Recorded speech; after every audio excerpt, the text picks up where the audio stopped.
샬롬. 오늘은 여러분들에게 절망에서 극복하는 방법에 대한 것을 성경을 통해서 증거하고자 합니다. 오늘 주제가 뭐였어요? 우리 교회 주보 보면 한번 따라합시다. 절망의 극복. 그래서 혹시라도 여러분 삶에 지금 깊은 낙심이나 절망이 있을 때 과연 하나님의 말씀은 어떻게 우리가 이를 극복하는지에 대한 얘기를 좀 증거하기를 원합니다. 우선 여러분들의 마음을 좀 평안하기 위해서 예화를 하나 좀 소개해드리기를 원합니다. 최두익이라는 여자 수영선수가 있습니다. 오래전 사람이에요. 1917년에 태어나서 1995년에 죽었으니까 아주 오래전의 사람입니다. 근데 이 양반은 이 최두익은 무엇으로 유명하냐면 1950년 8월 8일에 프랑스의 영국 도보 해협을 수영으로 건너간 그런 기록을 가진 사람입니다. 그전에는 에델이란 여자 선수가 건너갔는데 그 건너간 것보다 1시간 11분을 단축한 가장 빠르게 건너간 그런 여자가 됐습니다. 그래서 이 최두익이라는 여자 수영 선수는 그 당시에는 그러니까 프랑스와 영국의 도보 해협을 가장 빨리 건너간 그런 수영 선수였습니다. 그런 수영 선수가 1951년 9월에 그가 있다가 다시 또 도보 해협을 건너가는 것뿐만 아니라 도보 해협을 건너갔다가 다시 건너오는 왕복을 한 그런 최초의 여성 수영 선수가 되었습니다. 정말 대단한 사람이죠. 50m쯤 헤엄하세요? 내가 배운 건 이렇게 강아지 헤엄은 참 잘하는데 대단한 수영 선수인 건 틀림없습니다. 그런데 이렇게 훌륭한 수영 선수였던 최두익에도 그런 실패의 경험이 있습니다. 그것이 언제냐면 1952년인 7월 7일 독립기념일 날에 그가 나이가 34살 될 때 그가 미국 캘리포니아의 카타리나 섬에서 롱비치까지 거리가 34km나 되는 거리를 수영하는 것을 횡단하고자 했습니다. 아마 독립기념일을 통해서 특별한 일을 하기로 했던 것 같습니다. 근데 출발한 지 15시간이 지나고 나니까 그의 몸이 바닷물처럼 찬 물처럼 이렇게 얼어붙기 시작했습니다. 그리고 문제가 뭐냐면 갑자기 짙은 안개가 잔뜩 껴서 그 목적지를 바라볼 수가 없게 되었습니다.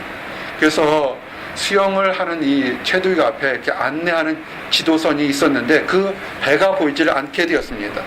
그리고 공교롭게도 상어가 주위에서 맴돌았습니다. 이를 그 당시에 수백만 명의 사람들이 TV를 지켜보고 있었다고 합니다. 그리고 그 지도선 위에서 배에서는 그의 어머니하고 그 트레이너가 이제 목표 지점이 얼마 남지 않았으니까 포기하지 말고 계속 가라고 그랬습니다.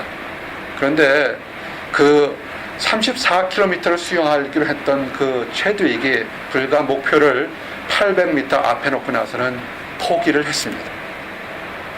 정말 안타까운 일이죠. 그죠? 33km, 200m를 갔는데 800m를 남겨놓고 포기했습니다. 나중에 육지에 올라오고 난 다음에 리포터가 물었습니다. 아니 800m만 가면 정말 대기록을 세울 텐데 왜 포기했습니까? 근데 이 최두익이 뭐라고 그랬냐면 내가 눈에 그 종착역인 땅만 해변가만 보여서도 내가 갈 수 있는데 너무 안개가 껴서 갑자기 두려움이 몰려서 내가 포기할 수밖에 없었습니다. 이렇게 얘기를 했습니다. 참 보이지 않는 것 때문에 그 유명한 선수도 포기한 것입니다. 그리고 절망하지 않고 다시 2달 후에 이 최두익은 똑같은 코스를 다시 도전했습니다.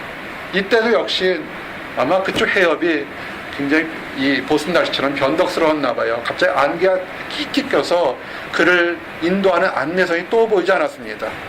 근데 이번에는 지난번에 실패를 교훈 삼아서 땅이 바로 앞에 있을 거야, 조금만 더 가면 해변가가 있을 거야 라는 그 의식을 가지고 계속 지나갔습니다. 그래서 결국은 놀라운 기록이 13시간 47분 만에 해변가를 도착했습니다. 그래서 이 최두익 여성은 카틀리나 해협을, 미국에 있는 카틀리나 해협을 수영으로 건너간 최초의 여성이 되었다는 얘기입니다.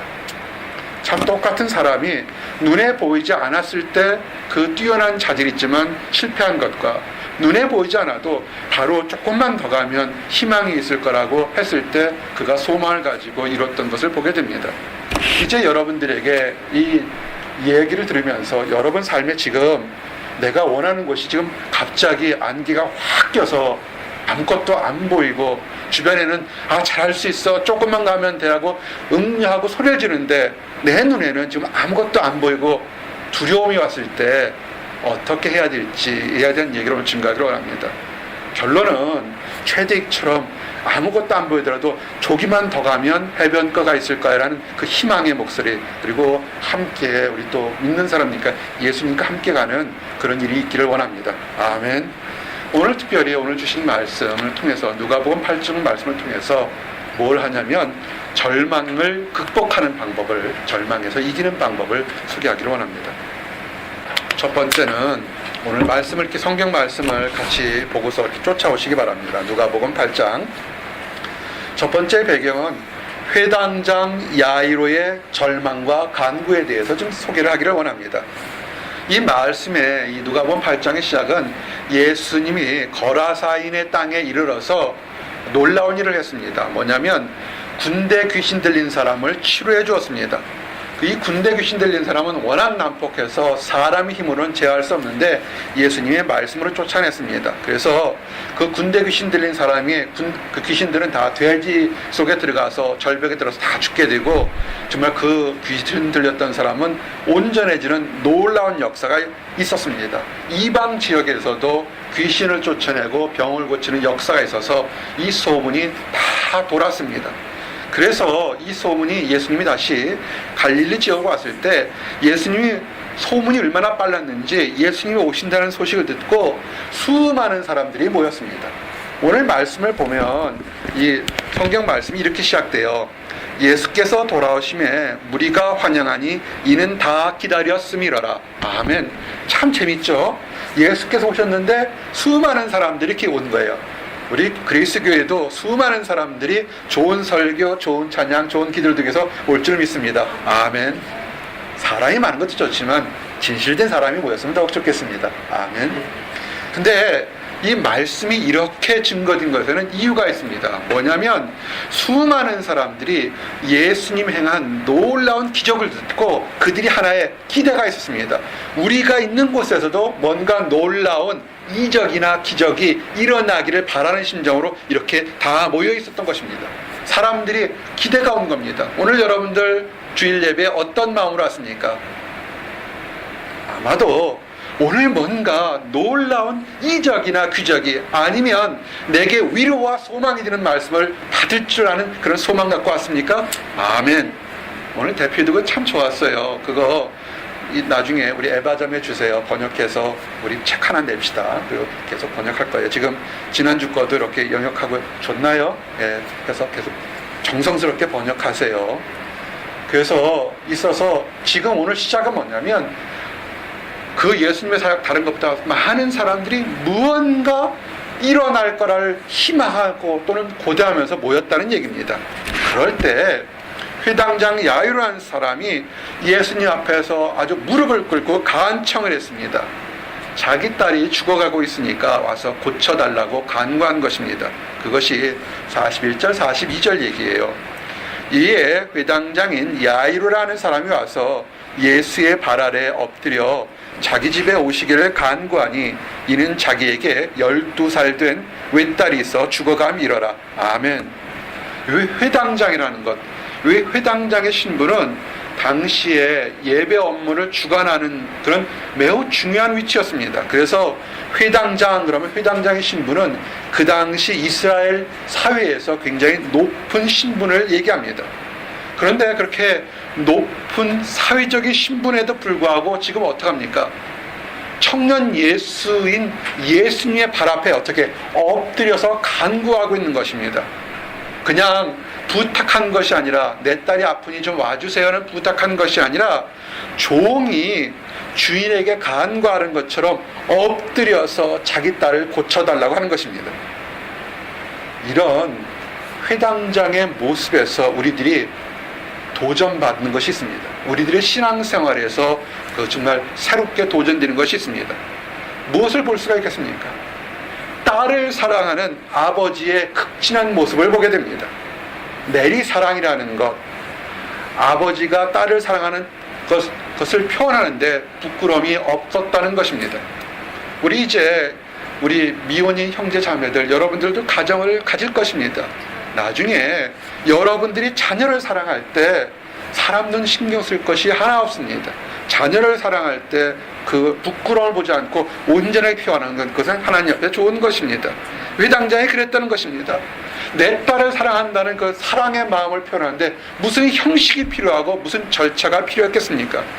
부모가 되었을 때 자식이 위기에 처했을 때 어떤 자세를 보여줘야 되는지 우리가 깨닫고 도전받게 되는 것입니다. 이런 부모를 가지신 분도 있을 거고 이런 부모를 갖지 못한 그런 형제 자매도 있을 것입니다. 지난번 설교가 뭐였습니까? 그렇지 않은데 책망하게 되면 그렇게 하지 말고 여러분이 그렇게 되라고 그랬습니다. 그런 부모를 가지신 그런 형제자매는 부모님께 감사하면 될 것이고, 그렇지 않으면 여러분들이 나중에 자녀를 낳아서 그런 부모가 되면 되는 것입니다. 아멘.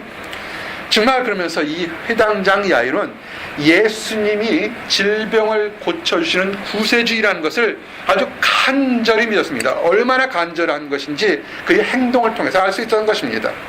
그리고 예수님께 대해서 그의 믿음의 간구가 무리한 것이 아니었다는 것입니다. 이 무리하게 어떤 사람에게 무엇을 요구하는 것은 참 힘든 것입니다. 그런데 회당장은 높은 신분이면서도 최단으로 겸손함을 보이면서 예수님께 부탁했다는 것입니다. 가끔은 성도들 중에서 예수님께서 무엇을 요구할 때 빚쟁이가 그 당연한 복을 요구하는 것처럼 해주세요, 안 해주시면 나 딴 길 갈 거예요, 이렇게 떼쓰는 사람들이 있어요. 그것은 올바른 길이 아닙니다. 예수님 앞에서는 여러분이 할 수 있는 가장 겸손한 모습으로 아리는 것이 그것이 옳은 방법입니다. 자, 한번 생각해 보세요. 이 겸손하게 예수님께 간구했던 회당장의 삶. 회당장이 뭐라고 했어요? 그 사회에서 존경받는 사람이라고 했습니다. 인정받는 사람인 것입니다. 그런 회당장의 그 야이로가 갑작스럽게 절망에 빠졌습니다. 딸이 몇 명 있었다고요? 1명. 외동딸이라고 했다고요. 그가 애지중지하던 사랑하는 외동딸이 갑작스럽게 병에 걸렸다는 것입니다.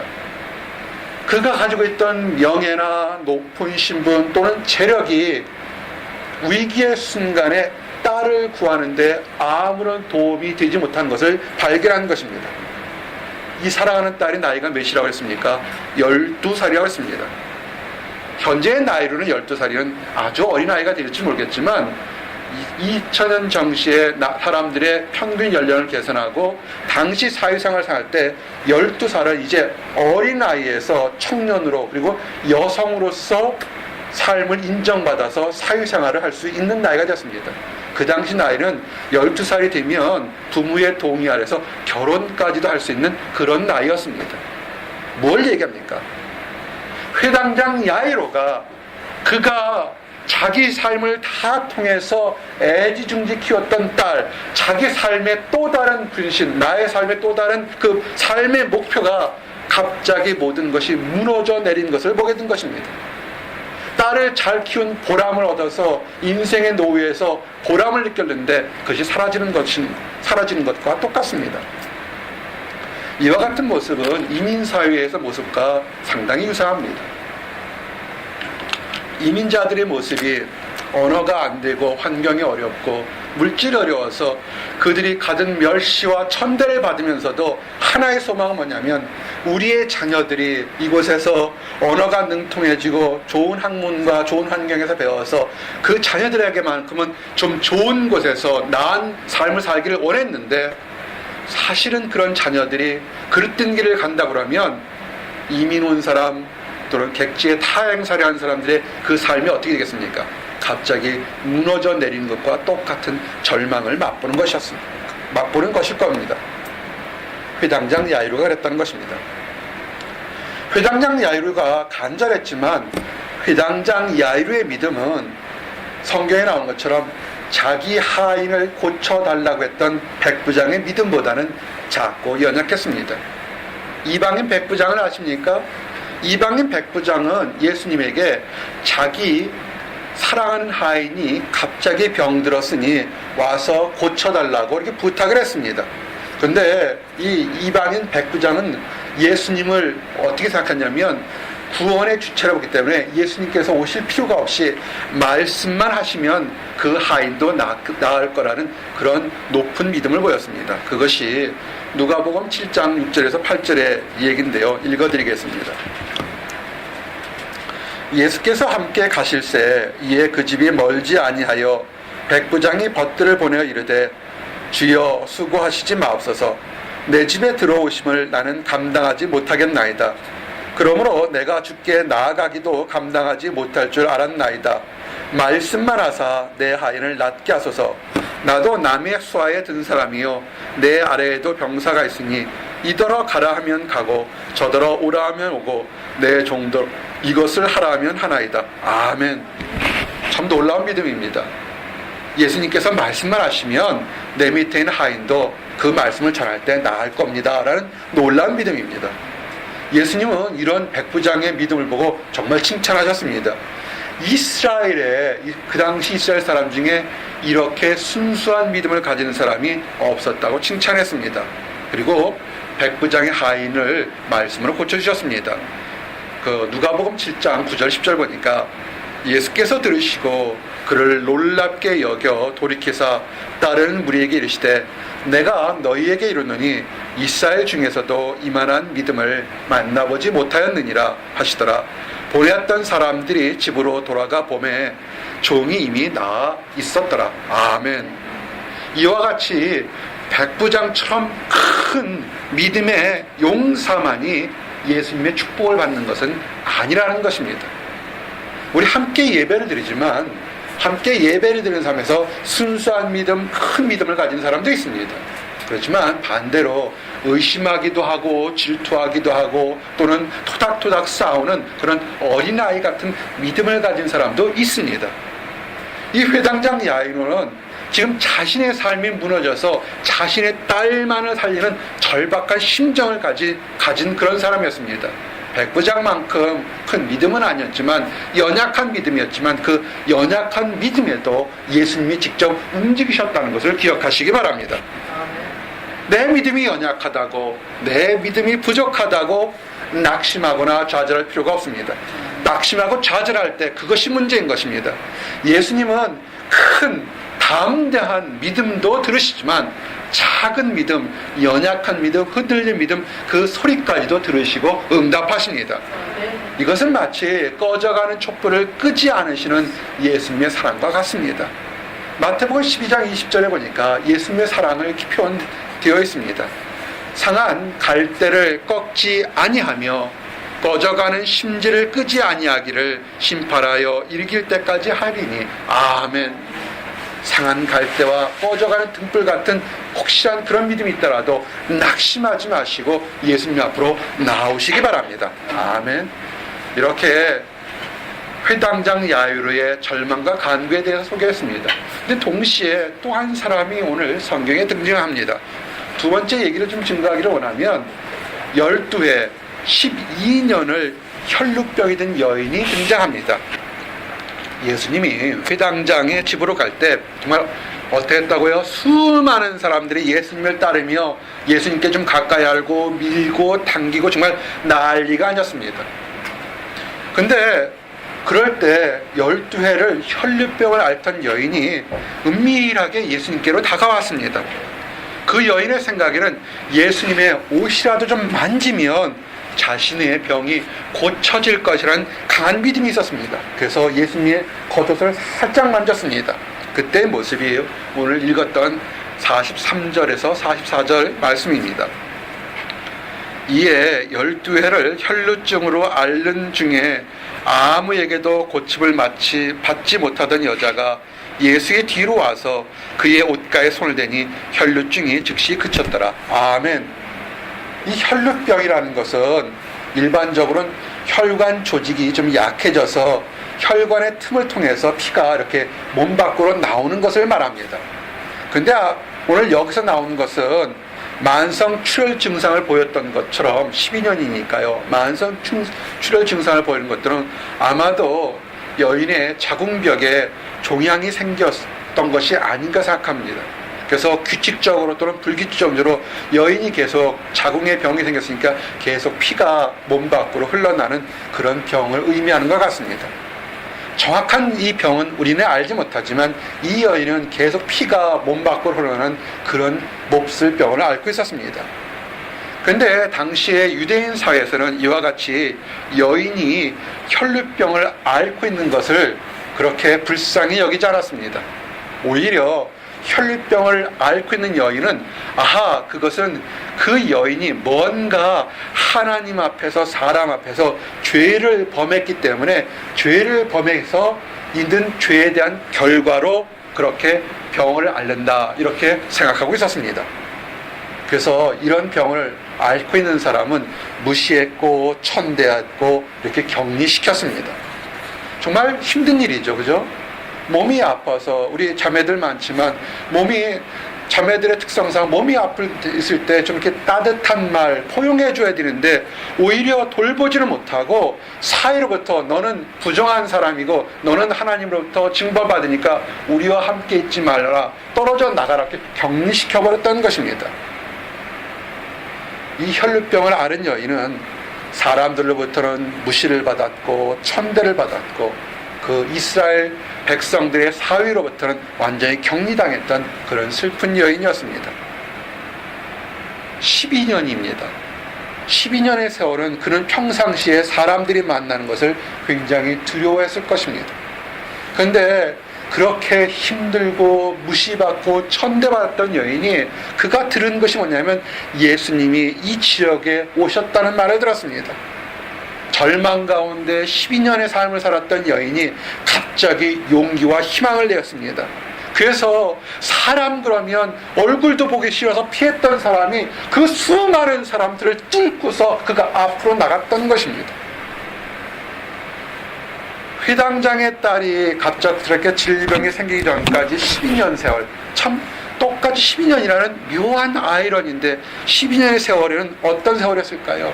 회당장의 딸을, 회당장 야이로는 그 12년의 세월은 행복한 생활, 복된 생활, 아마 멋진 그런 날들이었다면 이 여인의 12년의 세월은 철저하게 조롱받고 무시받고 천대받았던 그런 세월이었습니다. 이 여인의 질병은 이미 율법에 나온 것처럼 질병이 고쳐야만 다시 이스라엘 사회 속으로 들어가는 그런 질병이었습니다. 그래서 어떻게 했습니까? 이 여인의 일생의 단 한 가지는 뭡니까? 사람 속으로 들어가기 위해서는, 친구를 만나기 위해서는, 사람 대접을 받기 위해서는 병을 고쳐야 된다는 것이었습니다. 그래서 그가 가지고 있는 모든 재물을 통해서, 알고 있고 유명하다는 모든 의사를 통해서 그 질병의 치유를 받기를 노력했지만 그 여인은 병을 고치지를 못했습니다. 문제는 뭐냐면 그는 그가 가지고 있던 재물까지도 이미 다 소비됐습니다. 전 재산이 완전히 소비되었고 더 이상은 그 여인을 지탱할 힘이 없는 상태였습니다. 그 처참하고 힘든 상황, 그것이 25절에서 26절에 있습니다. 12해를 혈루증으로 알아온 한 여자가 있어 많은 의사에게 많은 괴로움을 받았고 가진 것도 다 허비하였을 때 아무 효험이 없고 도리어 더 중하였던 차에. 아멘. 아픈 사람들, 질병을 가진 사람들, 환자를 가진 사람 집안에서 하는 것이 있습니다. 재산이라도 좀 모아서 그 아픈 사람을 돌보려고 하는 그런 마음이 있는데 이 여인은 그 자기가 마지막으로 지탱했던 재물까지도 지금 다 사라진, 이제는 희망이라고는 아무것도 없는 그런 상황에 있는 것입니다. 이와 같이 더 이상 살아갈 희망이 없고 오히려 그전엔 재물이라도 있어서 어떻게 살았지만 이젠 재물마저 다 사라져버려서 더욱 심한 절망만이 기다리는 그런 여인에게 할 것이 무엇이겠습니까? 이 여인은 굉장히 현명했습니다. 그가 세상 사람들의 도움을 받는 것과 의료의 도움을 받는 것에서 실패하였을 때 그가 생각한 것, 마지막으로 잡은 것은 뭐냐면 그것은 예수님을 만나는 것이었습니다. 각종 질병을 고쳐주고 귀신을 쫓아낸 예수님에 대한 소문을 들었습니다. 잘 듣는 것이 굉장히 중요한 것입니다. 그가 생각했습니다. 내가 앓고 있는 이 질병이 귀신에 의한 장난이라면 예수님이 귀신을 쫓아내실 것이고, 내가 어디 몸이 아파서 신체가 연약해 생긴 질병이라면 예수님이 질병을 고쳐주시니까, 그러니까 나을 것이다. 귀신의 장난이든 육신의 병이든 예수님이 쫓아내고 낫게 할 거라는 생각을 했던 것입니다. 그래서 마가복음 5장 27절에 28절에 보니까 그가 했던 행동이 나옵니다.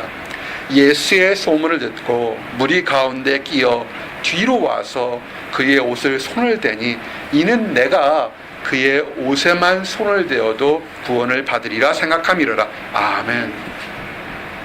이 여인의 행동에서 우리가 깨달음과 도전을 받게 됩니다. 사람의 생각으로는 불가능하다고 판단되는 상황에서 문제를 해결하는 것은 그것은 오직 예수님에 대한 믿음뿐이라는 것입니다. 아멘. 예수님을 능력의 근원이라고 믿는 믿음 안에서는 불가능한 것이 없는 것입니다. 아멘. 마가복음 9장 23절 예수님이 말씀하신 것처럼 예수께서 이르시되 할 수 있거든이 무슨 말이냐, 믿는 자에게는 능히 하지 못할 일이 없느니라 하시니라. 아멘. 예수님의 능력은 사람의 질병을 다스린 것뿐만 아니라 자연계도 다스린다는 것을 믿는 것입니다. 제자들이 놀란 것처럼 예수님은 폭풍을 치는 바다를 잠잠하고 바람을 잠잠하게 하는 그런 놀라운 일을 했습니다. 우리가 절망의 순간에는 예수님이 질병뿐만 아니라 이 자연계도, 그리고 우리를 힘들게 했던 환경까지도 다스리는 창조자라는 것을 믿기를 원합니다. 그 당시 예수님께서 누가복음 8장 23절에서 25절에 보니까 행선할 때 예수께서 잠이 드셨더니 마침 광풍이 호수로 내리침에 배에 물이 가득하게 되어 위태한지라. 제자들이 나와 깨어 이르되 주여 주여 우리가 죽겠나이다 한데 예수께서 잠을 깨사 바람과 물결을 꾸짖으시니 이에 그쳐 잔잔하여지더라. 제자들에게 이르시되 너의 믿음이 어디 있느냐 하시니 그들이 두려워하고 놀랍게 여겨 서로 말하되 그가 누구이기에 바람과 물을 명함에 순종하는가 하더라. 아멘. 또한 눈에 보이는 질병을 예수님이 고쳐주신 것뿐만 아니라 사람의 마음속에 있는 죄나 열등감의 문제까지도 해결하시는 분이 예수님이라는 것을 믿는 것입니다. 죄사함의 권세, 열등감을 해결하는 권세, 우리 안에 있는 보이지 않는 속의 문제까지도 오직 예수님만이 해결할 수 있다는 것을 믿고 나가는 것입니다. 그럴 때 죄의 용서함을 받는 것입니다. 수고하고 무거운 짐진 자들아 다 내게로 오라. 내가 너희를 쉬게 하리라. 나는 마음이 온유하고 겸손하니 나의 멍에를 메고 내게 배우라. 그리하면 너의 마음이 쉼을 얻으리니 이는 내 멍에는 쉽고 내 집은 가벼움이라 하시니라. 아멘. 이 마태복음 11장 28절에 30절 말씀을 기억하시기 바랍니다. 지금 마음속에 무겁고 답답한 거 있습니까? 다른 곳에 가지 마시고 다른 곳 쳐다보지 마시기 바랍니다. 오직 예수님 앞으로만 나오시기 바랍니다. 아멘. 이 혈루병을 앓던 여인이 예수님을 구세주로 믿는 믿음을 가지고 예수님의 겉옷을 만졌을 때 그 질병이 단번에 고침을 받게 되었습니다. 절망의 순간이 희망의 순간으로 변한 것입니다. 예수님만이 절망의 순간을 희망의 순간으로 만드는 것입니다. 이제 세 번째, 믿음을 드러낸 여인에 대해서 좀 증거하기를 원합니다. 여인이 뒤에서 살며시 예수님의 겉옷을 잡았는데 그가 그 순간에 자기의 질병이 고침받는 것을 그대로 깨달았습니다. 바로 그 순간에 예수님도 자신의 능력이 흘러나간 것을 아셨습니다. 그래서 제자들에게 질문합니다. 누가 자기의 겉옷을 만졌는가 질문합니다. 늘 예수님 곁에는 제자인 베드로가 있었어요. 나도 이런 베드로가 있었으면 좋겠어요. 참 좋습니다. 성급하지만 참 좋은 동역자가 있었습니다. 그 베드로가 아주 얼른 얘기합니다. 예수님, 사람이 이렇게 많아서 밀고 당기는데 누가 예수님의 옷을 만졌는지 어떻게 알 수 있습니까? 맞는 얘기죠. 그죠? 정확한 판단입니다. 그런데 예수님은 분명하게도 이 수많은 사람들 중에 누가 직접적으로 나를 만졌다고 얘기를 하는 것입니다. 그때 모습이 45절, 46절에 예수께서 이르시되 내게 손을 댄 자가 누구냐 하시니 다 아니라 할 때 베드로가 이르되 주여 무리가 밀려들어 미나이다. 예수께서 이르시되 내게 손을 댄 자가 있도다. 이는 내게서 능력이 나간 줄 알미로다 하신대. 아멘. 예수님이 질문한 내게 손을 댄 자가 누구냐라는 질문이 정말 예수님의 옷깃을 만진 사람이 몰라서 질문하는 것은 아닙니다. 예수님은 이 세상의 이치뿐만 아니라 보이지 않는 사람의 속마음까지도 아시는 분이 예수님입니다. 대표적인 것이 있지 않습니까? 자신을 배신하려는 가룟 유다의 속마음까지도 예수님은 아셨습니다. 요한복음 13장 21절 보니까 사람은 다 감췄다 하셔도 예수님은 그 속마음을 보십니다. 예수께서 이 말씀을 하시고 심령이 괴로워 증언하여 이르시되 내가 진실로 진실로 너에게 이르노니 너희 중 하나가 나를 팔리라 하시니. 아멘. 예수님은요 사람의 속마음까지도 아시는 분입니다.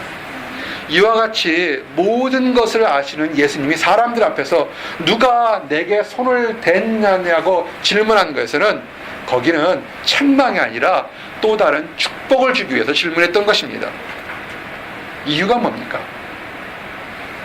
한 여인이 혈루병을 앓는 여인이 자기 옷을 손을 댄 것을 이미 예수님이 아셨습니다. 질문한 것은 뭐냐면 그 여인이 앞으로 나왔을 때 축복을 주게 하는 것이었습니다. 그 여인이 어떻게 했습니까? 은밀하게 살며시 손을 대서 병을 고쳤지만 이제는 그 여인이 사회 속에서 버림받고 조롱받았던 여인이 이제는 수많은 사람들 앞에서 당당하게 병 고침 받았다는 것을 알려주기 위한 것이었습니다. 예수님의 옷자락에 손을 잡으면 병이 나을 것이라는 것은 이것은 올바른 믿음은 아닙니다. 이것은 상당히 주술적인 믿음, 그런 미신적인 믿음이 있었던 것입니다. 그래서 그 믿음이 부족하고 연약한 믿음을 올바른 믿음으로 가르쳐주고 성숙시키기 위해서 그렇게 질문했던 것입니다. 그리고 사람들이 질병에서 고침받았을 때, 사람들이 자기가 원하던 것에 응답받았을 때 해야 될 것이 가장 무엇이냐면 나 잘났어요 라는 그것이 아니라 하나님께 영광 돌리는 것을 가르쳐 주기 위해서 누가 내게 손을 댔느냐라고 질문하셨던 것입니다. 그리고 예수님께서는 마지막으로 그 여인의 눈에 보이는 육신의 질병뿐만 아니라 그 마음속 그리고 그 영혼의 구원까지도 고쳐주기 위해서 그렇게 질문하셨던 것입니다. 그래서 이렇게 기쁜 뜻을 가지고 예수님께서 질문하니까 다른 사람들은 이해 못했지만 그 여인은 깨닫고 떨면서 예수님 앞으로 나왔습니다. 47절에 보니까 여자가 스스로 숨기지 못할 줄 알고 떨며 나와 엎드리어 그 손댄 이유와 곧 나은 것을 모든 사람에 말하니. 아멘. 여인이 두려워했던 것이 있습니다. 아마 첫 번째 두려워했던 것은 혈류증 환자는 구약의 율법의 계명으로 절대 다른 사람 앞에 손을 대서는 안 됩니다. 왜냐하면 그 당시 사람들은 혈루병이 다른 사람에게 손을 대면 전해지는 그 전염이 있다고 생각해서 손을 대는 것은 안 되는 것이었습니다. 그 계명을 어겼기 때문에 그렇습니다. 그리고 더욱 두렵고 떨렸던 것은 예수님의 옷가에 손을 대자마자 놀랍게도 그 질병이 서서히 고쳐지는 것이 아니라 단번에 고쳐졌다는 것을 깨달았기 때문에 그렇습니다. 기적을 체험했기 때문에 그런 것입니다.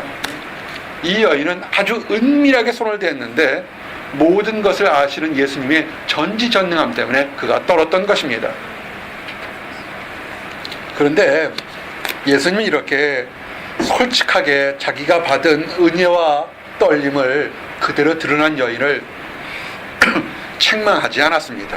오히려 그 여인이 생각하지 않았던 것, 이 여인이 생각했던 건 뭐였을까요? 내 육신의 질병을 고치는 것이었는데, 여인이 생각하였던 육신의 질병뿐만 아니라 영혼의 구원까지도 함께 선포했습니다. 뭘 했습니까? 평안, 피스를 선물로 주었다는 것입니다. 48절에 보니까 예수께서 이르시되 딸아 내 믿음이 너를 구원하였으니 평안히 가라 하시더라. 아멘.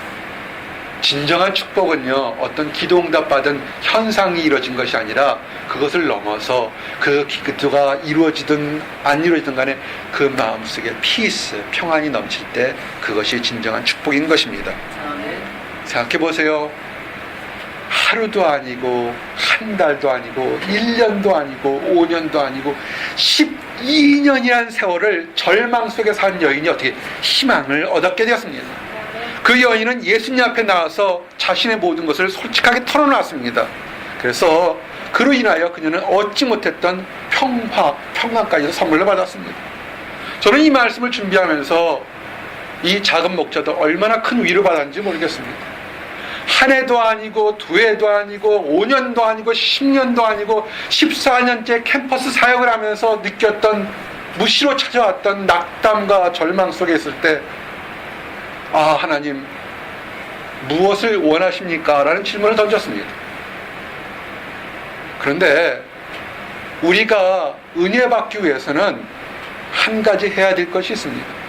성경을 듣는 것이 아니라 성경에다 나오는 얘기가 나로서 적용하고 그것이 나라고 인정할 때 거기에 위로가 있는 것입니다. 사랑하는 성도 여러분, 여러분들에겐 지금 어떤 낙심의 순간, 절망의 순간이 있습니까? 이 여인처럼 그 절망의 순간에 그럴 때 나의 온전한 희망은 예수님만이라고 생각하고 나오시길 바랍니다. 그래서 혹시라도 있는 여러분, 크고 작은 거 있습니까? 그거 아무것도 아닙니다. 다 크든 작든 어떻게 예수님 앞에 나와서 아뢰시기 바랍니다. 그래서 문제가 해결되길 원합니다. 해결됐습니까? 해결되고 있는 것을 느끼십니까? 그러면 딴 거 아무것도 하기 전에 먼저 하나님께, 예수님께 영광을 돌리시길 바랍니다. 아멘. 이제 네 번째 한번 따라하세요. 아이야 일어나라. 아이야 일어나라. 오늘 이 말씀의 증거를 시작할 때 사람들이 어떻게 해요? 많이 모였다고 그랬습니다. 이 말씀의 시작이 뭐냐면, 많은 사람들이 모인 이유가 뭐였습니까? 뭔가 우리 마을에서도 내가 있을 때 뭔가를 큰 이적이나 기적을 보려는 기대감을 가지고 왔는데, 지금 어떻게 했습니까? 수많은 사람들이 예수님 곁에서 밀고 당겼는데 정말 그들이 기대한 대로 이적이, 기적이 일어난 것입니다. 수많은 사람들이 기대와 환호성을 불렀을 것입니다. 이야 대단하다. 하루도 아니고 12년의 그 여인, 아마 그 동네 사람들은 그 여인이 누군지 이미 웬만큼은 다 알고 있었을 것입니다. 한 번쯤은 다 무시했고 천대했고 이렇게 멸시했을 것입니다. 거라사 지방에 군대 귀신을 쫓아냈다는 소문을 듣고 사람들이 모여들었고, 이제는 자기들이 보는 앞에서 12해를 혈루증을 앓던 여인이 고통받는 것에서 해방되는 이적을 체험한 것입니다. 그 수많은 사람들 중에서 가장 기뻐했던 사람이 아마 있었을 것입니다. 누구였을 거라고 생각하십니까?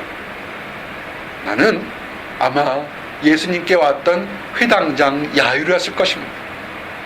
자신의 죽어가는 딸을 고쳐달라고 간청했던 야이로, 절망의 순간에 야이로였는데 사람들이 그 절망의 순간에서 자기 눈으로 절망이 희망으로 바뀐 것을 봤을 것입니다. 얼마나 마음속에 기대가 됐겠습니까? 이야, 예수님만 가게 되면 저렇게 병을 고칠 수 있겠구나. 그 모든 그 절망의 순간이 희망의 순간으로 그 어느 사람보다도 크게 가지고 있었을 것입니다. 그런데요, 참 사단막이 못됐어요. 이 희망을 가진 야이로에게 바로 그 순간에 더 심한 또 다른 절망이 찾아온 것입니다. 이 절망은 그 이전 때보다 더욱 힘든 절망이었습니다.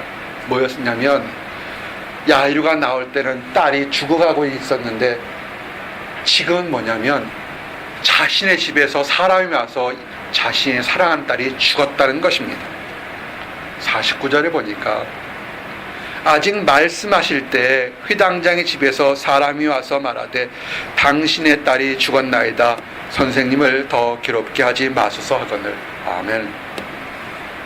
사랑하는 성도 여러분, 여러분은 이럴 때 어떻게 행동하시겠습니까? 예수님 안에서 절망의 순간이 희망의 순간으로 변했는데 갑자기 감당하기 어려운 또 다른 절망이 찾아온 것입니다. 기도 열심히 해서 뭔가 응답을 받는 것 같은데 갑자기 생각하지 않았던 전혀 엉뚱한 일이 터져서 낙심의 순간, 절망의 순간으로 변해버렸을 때 여러분은 어떻게 하시겠습니까? 참으로 이런 일을 우리는 겪게 됩니다.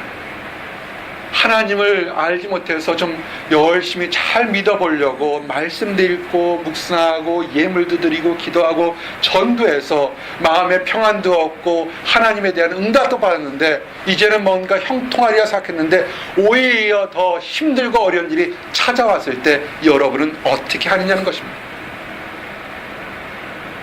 그리고요, 하나 주의하셔야 될 것이 있습니다. 저를 보시기 바랍니다. 사단 마귀는요, 아주 교묘하게 역사합니다.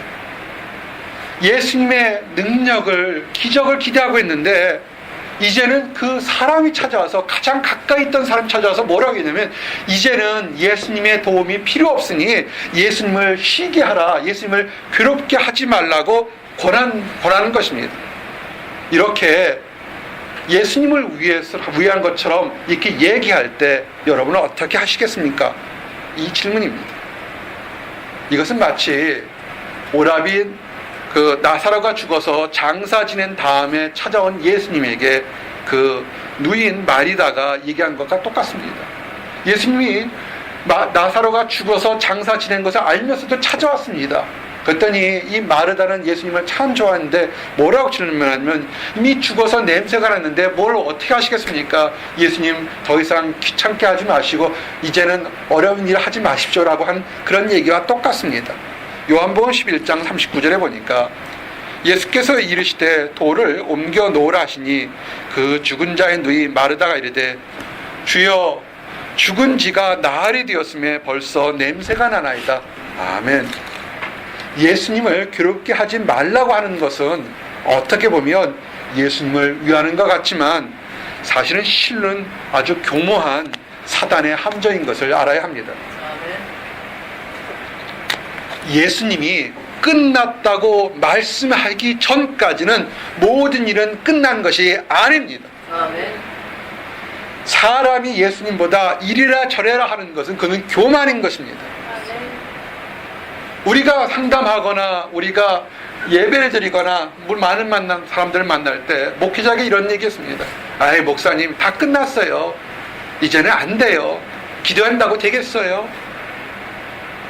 하나님이 아직 말씀하시는데 왜 자기 스스로 판단해서 그렇게 부정적인 일을 다른 사람에게 얘기하는 것입니까? 사람이 예수님에게 이래라 저래라 하는 것은 그것은 교만한 것이고 예수님을 시험하는 것입니다. 이것은 사단이 예수님께 덤벼들었던 전략인 것을 알아야 됩니다. 그래서 우리가 절망은 찾아오지만 꼭 해야 될 것이 뭐냐면 절망의 순간에도 영적으로 깨어 있어서 무엇이 하나님 안에서 옳은 것인지 그른 것인지 알아야 된다는 것입니다. 우리가 낙심해 있고 위기가 없다고 믿는 것은 그는 어린아이입니다. 성도에게도 위기가 있고 낙심이 있고 절망이 있고 때로는 사망까지 있는 것입니다. 그러나 그럴 때에도 우리가 눈이 띄어서 무엇이 옳고 그른지는 알아야 됩니다. 예수님은 우리에게 얘기합니다. 한번 따라하세요. 두려워 말고 믿기만 하라. 두려워 말고 믿기만 하라. 이렇게 위기의 순간에 예수님 뭐라냐면 두려워 말고 믿기만 하라 이렇게 말씀하신 것입니다. 50절이 뭡니까? 예수께서 들으시고 이르시되 두려워하지 말고 믿기만 하라. 그리하면 딸이 구원을 얻으리라 하시고 아멘. 예수님은 사망 권세를 이기신 분인 것을 알아야 합니다.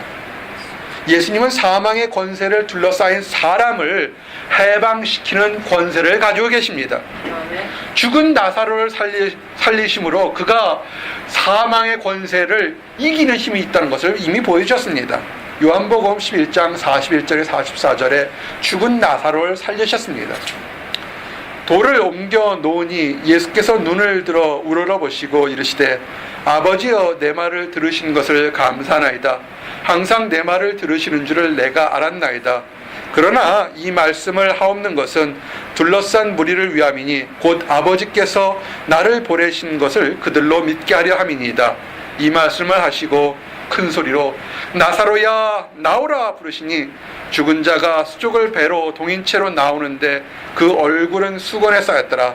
예수께서 이르시되 풀어 놓아 다니게 하라 하시니라. 아멘.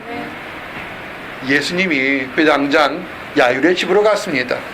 그곳에 도착하니까 곡하는 소리가 밖으로 울려 퍼졌습니다. 아이는 이미 죽은 것입니다. 사람들은 아이가 죽었다고 울며 통곡했습니다. 참 여기서 알 수 있는 것은 이 아이가 몇 살입니까? 12살이에요. 12살밖에 되지 않는 아이를 위해서 수많은 사람들이 모여들었고 운 것을 보아서 이 아이는 정말 살아있을 때 많은 사람들의 사랑과 관심을 받았던 그런 특출난 아이였습니다. 그런 아이가 죽은 것이었습니다. 보통의 경우 12살 아이가 죽었을 때 슬퍼서 가족들이 울겠지만 그렇게 많은 사람들이 모여 있을까요?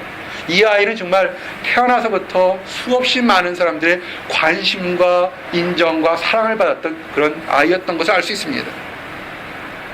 그런데 사람들은 다 죽었다고 울고 있는데 예수님 뭐냐면 그 아이가 죽지 않고 잔다고 말씀하시는 것입니다. 52절 53절에 보니 모든 사람이 아이를 위하여 울며 통곡하며 예수께서 이르시되 울지 말라 죽은 것이 아니라 잔다 하시니 그들이 그 죽은 것을 아는 거로 비웃더라. 아멘. 자 보세요. 12회를 혈루병을 앓던 여인을 기적처럼 고쳐줘서 환호했던 사람들, 군대 귀신 들렸던 그 사람을 고쳐주어서 놀랬던 사람들이 이제 예수님이 직접 찾아왔는데 예수님 말씀하시니까 비웃었던 것입니다. 아무리 많은 기적과 이적을 보아도 하나님에 대해서 의심하는 사람들은 여전히 하나님께서 직접 말씀하실 때 의심하고 비웃는 것을 보는 슬픈 모습을 보게 됩니다. 예수님이 회당장의 집으로 갔을 때 거기서 울었던 사람들을 다 밖으로 내보내고 예수님과 회당장과 그 부모와 베드로와 야고보와 요한만 데리고 그 집으로 들어갑니다. 51절에 보니 그 집에 이르러 베드로와 요한과 야고보와 아이의 부모 외에는 함께 들어가기를 허락하지 아니하시니라. 아멘.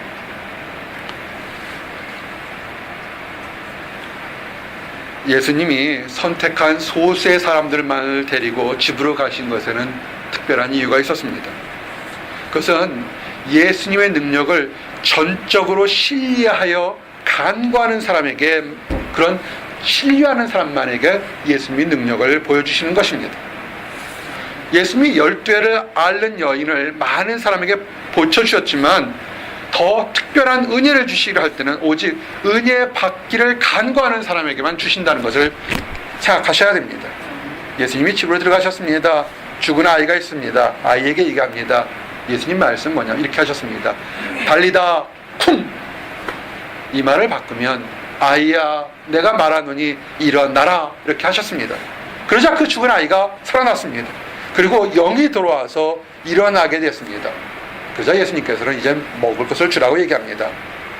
54절 55절 보니까 예수께서 아이의 손을 잡고 불러 이르시되 아이야 일어나라 하시니 그 영이 돌아와 아이가 곧 일어나거늘 예수께서 먹을 것을 주라 명하시니 아멘.